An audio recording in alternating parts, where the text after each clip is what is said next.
काँग्रेस अध्यक्ष राहुल गांधी सध्या दुबईच्या दौऱ्यावर आहेत। त्यांनी विदेशातही आपला जोरदार डंका वाजवलेला आहे। मुंबईत त्यांना ऐकण्यासाठी भारतीयांनी मोठी गर्दी केलेली होती आणि याच पार्श्वभूमीवर न्यूज 18 लोकमतने त्यांची खास मुलाखत घेतली आहे। या विशेष मुलाखतीमध्ये त्यांनी मोदींवर जोरदार टीका केलेली आहे। भ्रष्टाचाराच्या मुद्द्यावर उत्तर देण्याऐवजी मोदी घरात बसणं पसंत करतात असं ते म्हणाले। दरम्यान आमचं फाउंडेशन इतकं मजबूत आहे की आमची प्रतिमा कुणीच खराब करू शकत नाही अशीही प्रतिक्रिया त्यांनी दिली। अब बीजेपी की तरफ से कहा जा रहा है कि राहुल गांधी विदेश में जाते हैं, छवि देश की खराब करते हैं, नौटंकी करते हैं, और राहुल गांधी प्रधानमंत्री ने कहा कि जो लोग इमरजेंसी लगाए वो लोग असहिष्णुता की बात करते हैं। देखिए, हिंदुस्तान की छवि, हिंदुस्तान का फाउंडेशन इतना मजबूत है कि उसको कोई डिस्टर्ब नहीं कर सकता है।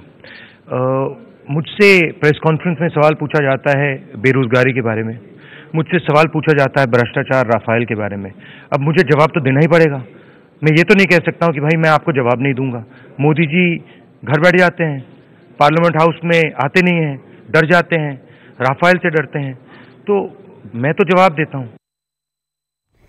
दरम्यान न्यूज 18 लोकमतला दिलेल्या विशेष मुलाखतीमध्ये राहुल गांधींनी देशवासियांच्या भावनांबद्दलही भाष्य केलेलं आहे।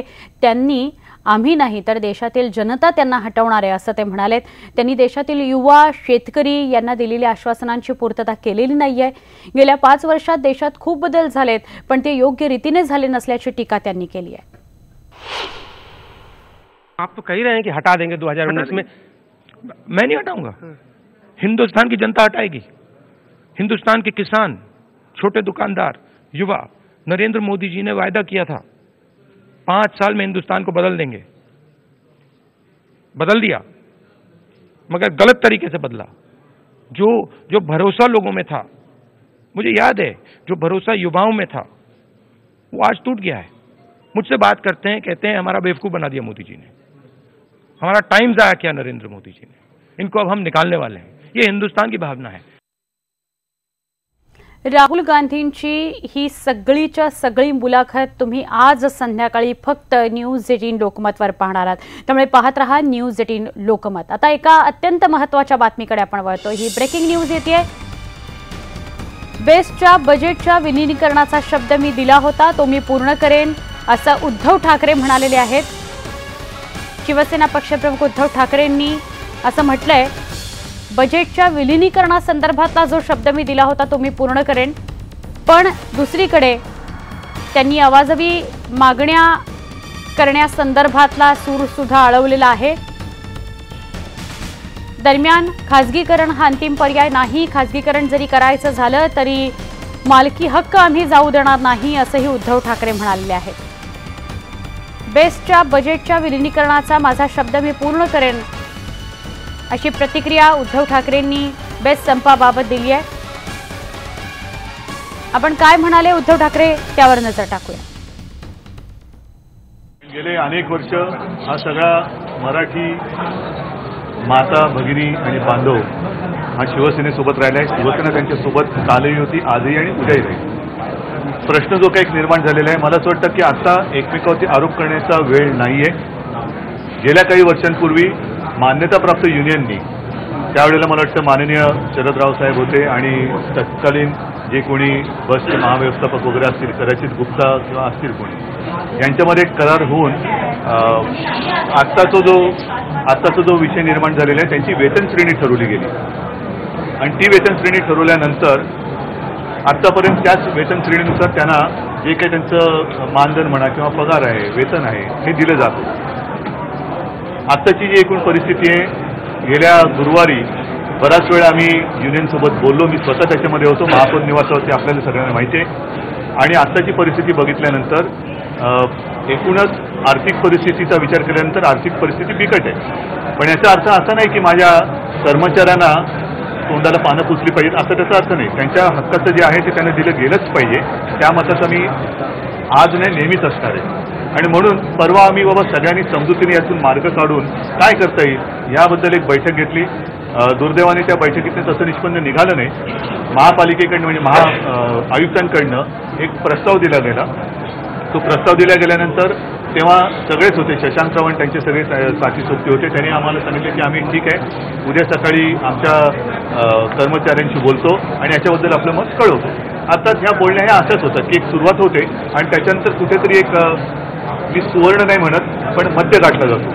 परंतु दुसऱ्या दिवशी नेमकं कोर्टाची जी काय ती आपण बघितली एका समितीची घोषणा झाली आणि तिथपासून मग हा आता प्रश्न हा कोर्टाच्या अखेरीस गेलेला आहे. माझं आजही प्रामाणिक मत असं आहे की सगळ्यांनी एकत्रित बसून, कारण त्यांचं म्हणणं की त्यावेळेला ज्या मान्यताप्राप्त युनियन म्हणजे शरदरावांनी तो जो काही वेतन श्रेणीचा करार केला होता त्यांच्या सहीचा तो करार आहे, ती त्यावेळेला जी काही झालेली चूक होती ती आता सुधरा. पण आता सुधारायला BSTची आर्थिक व्यवस्था आहे ती फार बिकट आहे आणि म्हणून त्याच्यात थोडीशी त्याने एक वाढ देऊन आणखीन असं करून एक जुळून घ्यायला काही हरकत नाही.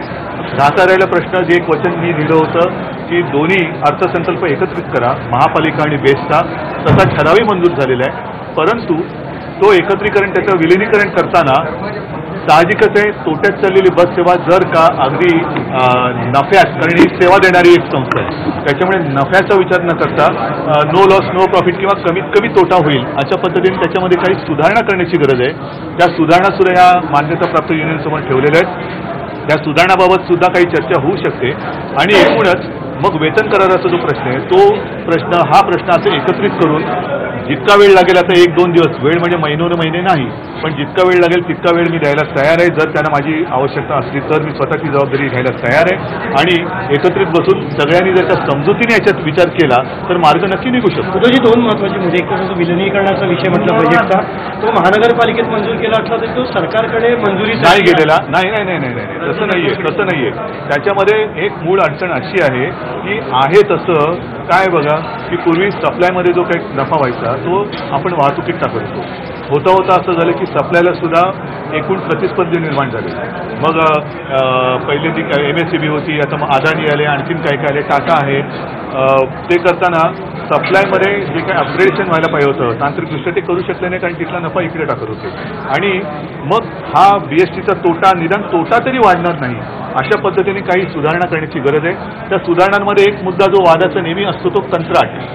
या कंत्राट पद्धतीमध्ये काही रूट हे जर का कंत्राट पद्धतीने दिले गेले, हा त्यांचा एक प्रस्ताव आहे, तरीसुद्धा माझ्या बेस्ट कर्मचाऱ्यांच्या एकाही कर्मचाऱ्याच्या नोकरीला धक्का लागणार नाही ह्याची शाश्वती ही शिवसेना तर घेतेच आहे आणि महापालिकेला पण तसं करायला आम्ही भाग पडू आणि भाग पाडण्याची पण गरज नाही, ते त्याला तयारच आहे. म्हणजे जे आत्ता कर्मचारी आहेत त्यांच्यापैकी एकाही कर्मचाऱ्याची नोकरी जाणार नाही. परंतु काही सूचना, जसं आता जिथे प्रवासी संख्या कमी झाली असेल तिकडे बस रूट बंद करणे वगैरे काही ठिकाणी मिनी बस आणणे, जसं पूर्वी डबल डेकर होते तर डबल डेकर आता नाहीशा झाल्या. त्याचबरोबरीने एक विचार करा, मेट्रो येते, मोनो आहे, ह्या सगळ्या गोष्टी बघितल्यानंतर ओला उबर आहे, हा सगळा एकूण स्पर्धेचा जमाना बघितल्यानंतर आपल्याला सुद्धा काही सुधारणा स्पर्धेत टिकून राहायला करावी लागते. आणि त्याच्यामध्ये म्हणून मी म्हटलं ना, आरोप करायचे झाले तर माझ्याकडे सुद्धा कागदोपत्री आहेत, सही माझी नाही आहे त्याच्यावर, माननीय शरदरावांची सही आहे. वेतन श्रेणी जी ठरवली गेली 20 ग्रेड खाली, ती आम्ही नाही ठरवलेली, ती त्यावेळेला आता स्वर्गवासी शरदराव यांनी, आणि मला असं वाटतं गुप्ता असतील तेव्हाचे महाव्यवस्थक, ते जर आपण चेक करू शकतो त्यांच्या सही